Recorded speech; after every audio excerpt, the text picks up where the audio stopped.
Hello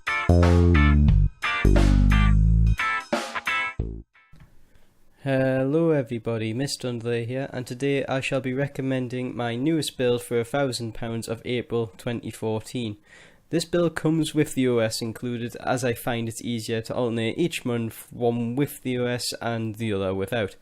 So this build will perform very well. You'd expect to see maxed out settings across high demand games such as Battlefield 4, Metro Last Light and Titanfall at 1080p. However, you also should see close to max settings on the newer 4K resolutions. So anyways, let's get started.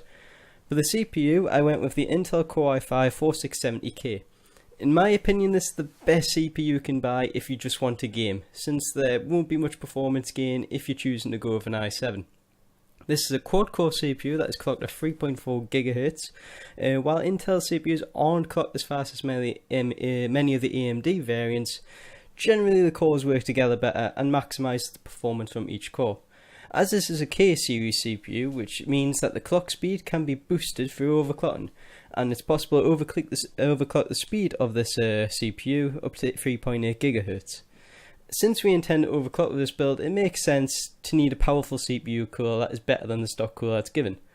I have recommended the Noctua NH-U12S 55.0 CFM.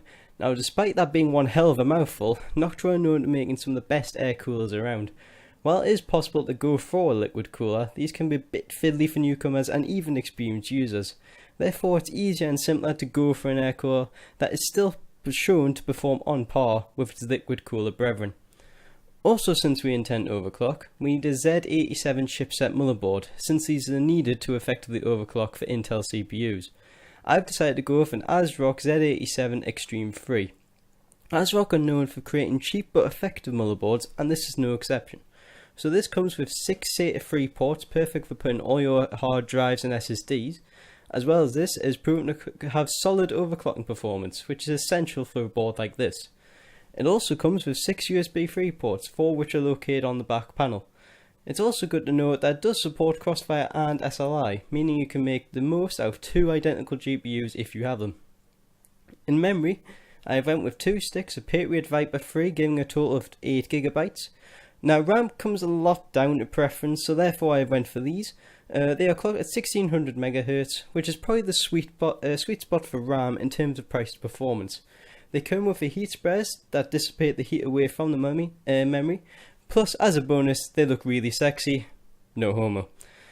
For a hard drive, I went with the Seagate Barracuda 2TB drive. Now, it's no small secret that I am a fan of Seagate drives, and that's why I've once again chosen it. So 2TB is easy enough to install your games and files, so this shouldn't be a problem. On top of the hard drive, not literally of course, we have an SSD. More specifically, the SanDisk Ultra 256GB. This is a very high performing SSD with quite a decent storage capacity, so on this you'll likely want to install your OS and any programs that you run often, and maybe a few games. In the GPU department, I went with the MSI GTX 770 Twin Throws at 2GB of GDDR5 memory. Out of all the 770s available to buy right now, this can probably be regarded for being the best, giving a few extra frames per second than the reference cards. As I said at the beginning, you'll have no problems playing the most demanding games available right now at ultra settings and not just at 1080p. You can also pair 2 of these cards up if you wish to. Since the motherboard supports SLI, then you have one hell of a monster of a PC. For the power supply, I went with the EVGA Supernova 650W 80+ gold certified modular power supply. EVGA are one of the most powerful makers of power supplies, and one of few I would trust. Since this is gold certified, you could be even more sure this power supply won't fail you, and as it's fully modular, you won't need to worry about unnecessary cables. And the optical drive. Do I really need to go into detail about this one? It's called the Lighton IHAS 324-07 DVD/CD writer. Long name aside, it's just an optical drive that will work for installing your OS. That's all you really need it for. Speaking of the OS, I went with the Microsoft Windows 8.1. Since in my opinion there isn't a lot of difference between Windows 7 and Windows 8, especially in terms of gaming, you wouldn't notice it. It makes sense to go for the newer option. Also, they are beginning to drop in price depending on your supplier, but giving more option to go and get it. And lastly, the case. I went with a Fractal Design R4 in titanium grey because of important reasons that don't need explaining.